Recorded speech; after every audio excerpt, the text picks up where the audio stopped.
The first Passover. When death passed over, it had come to this. 9 times Pharaoh had defied the living God. 9 times Egypt had suffered, but the king of Egypt would not yield. Now God would send one final plague, the most severe, the most personal, a night that would never be forgotten, a judgment that would pass through every home, lest they were covered by the blood. The Lord said to Moses and Aaron, "This month shall be the beginning of months for you." God was resetting time for his people. Everything would change from this moment on. He gave them detailed instructions for a sacred night. Each family was to choose a perfect year-old male lamb. No defects, no blemishes.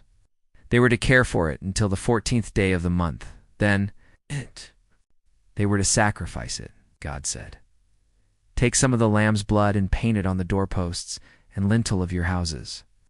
Inside those blood-covered homes, they would eat the roasted lamb with bitter herbs and unleavened bread.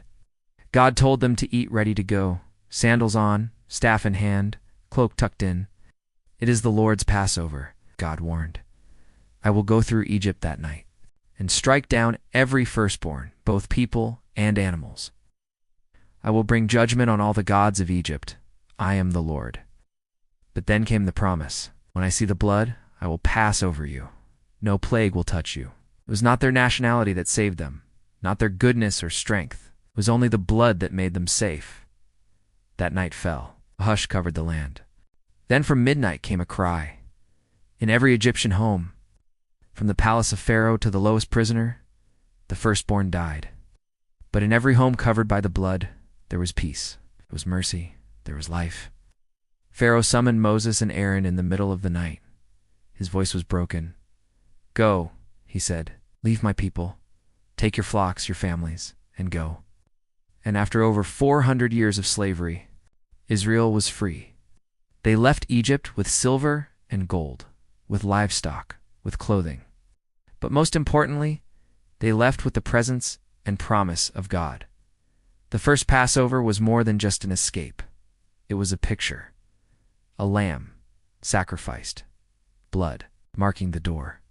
Judgment passing over those who believed. And one day, generations later, another lamb would come. The Lamb of God who takes away the sins of the world when his blood is applied. Death no longer has the final word.